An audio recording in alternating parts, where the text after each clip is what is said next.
foi a grande Dona Natanael, sempre com as portas abertas, que se fosse por um prato de comida para quem pedisse, ou que se fosse por uma reza, por uma simpatia, por uma caridade, ela estava sempre pronta para poder ajudar o próximo. Por isso que eu falo com você, para falar dela é até difícil.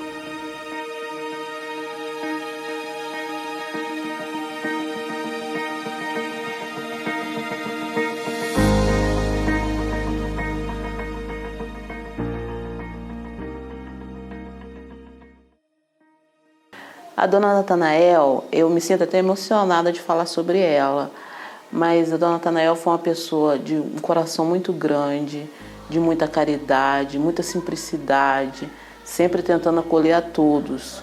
Sendo a pessoa, podendo ou não contribuir, ela estava sempre de coração aberto para acolher as pessoas, para ensinar tudo que ela aprendeu na vida, tanto na parte espiritual quanto na parte material. Ela estava sempre pronta para estender a mão para o próximo. Essa foi a grande Dona Natanael, sempre com as portas abertas, que se fosse por um prato de comida para quem pedisse, ou que se fosse por uma reza, por uma simpatia, por uma caridade, ela estava sempre pronta para poder ajudar o próximo. Então, para falar dela, é difícil, porque ela é uma pessoa boníssima, muito boa, bondosa, caridosa, tudo. Porque ela foi uma pessoa muito sábia, né? Através do orixá dela, que era a Vovó Cambina. Então, ela por si, a Vovó Cambina, que eu acho que deu aquele ego para ela, dela ser uma pessoa, assim, muito sábia.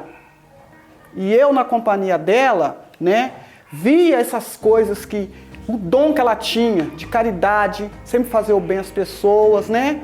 São muitas lembranças, muitas lembranças boas, me faz muita falta, sabe? Eu sempre encontro com pessoas que descobrem que eu sou filha dela, vem falar as benfeitorias que ela fez na vida dessas pessoas. Outro dia mesmo uma moça falou assim, outro dia eu passei um sufoco tão grande, eu só memorizei na Dona Natanael e eu consegui vencer isso. Para mim ela virou uma santa, a pessoa falando isso comigo, entendeu? Falei, não, ela foi uma pessoa muito boa. Eu vou te relatar um fato, que quando a minha mãe prestava caridade, às quarta-feiras, ela era durante o dia, e tinha uma família que vinha da zona rural, e eles tinham uma filha que tinha um problema psiquiátrico.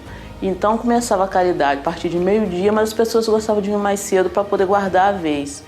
E essa filha desse casal da zona rural, ela tinha muita fome.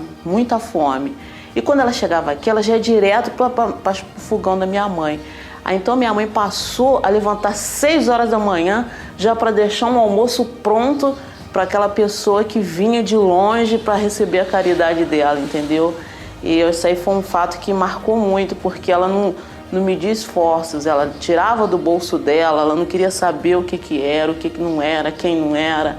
Se você fosse uma pessoa assim, que você tivesse o coração ruim, ela não ia te negar a caridade, ela ia te ajudar, nem se fosse com a palavra amiga, ela iria te ajudar. Maravilhosa, boníssima. Todo lugar que ela chegava, que ela passava, onde as pessoas viam ela, era muito reconhecida, como é até hoje, entendeu? Então é muito difícil falar, porque é uma pessoa muito... Onde ela está, eu tenho certeza que onde ela está velando pela gente, vendo a gente aqui, junto com a vovó. Então é difícil falar dela, uma pessoa muito boa, boníssima demais. A minha mãe teve 5 filhos.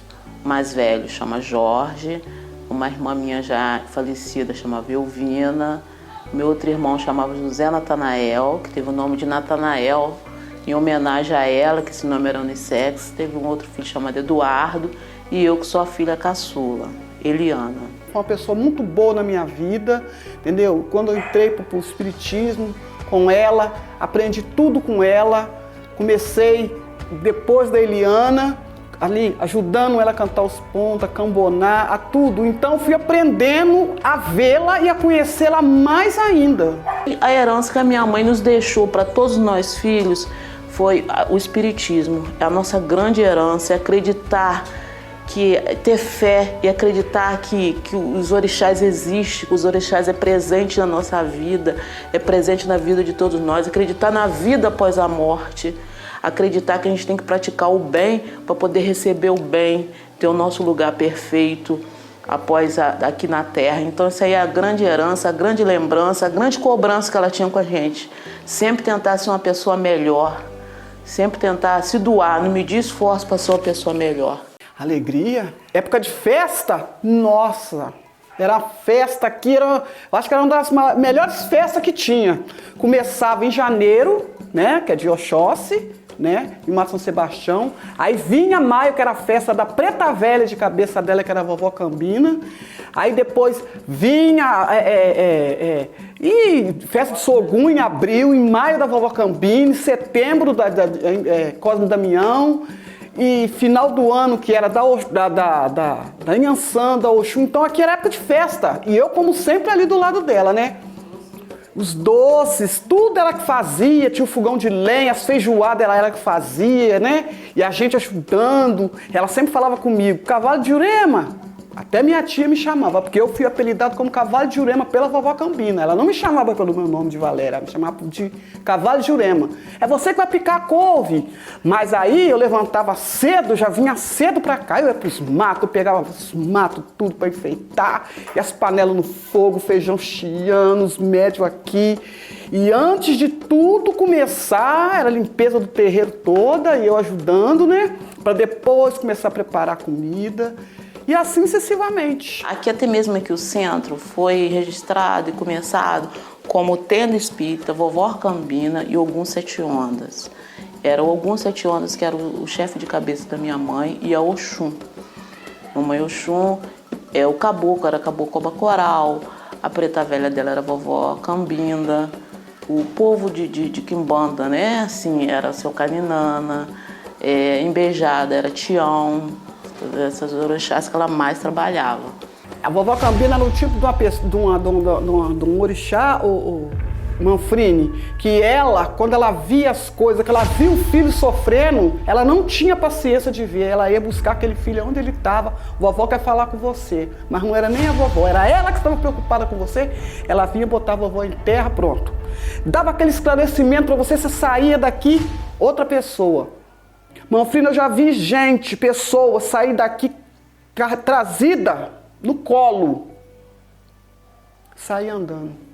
Da caridade dela, que era uma pessoa boníssima. A vovó era demais.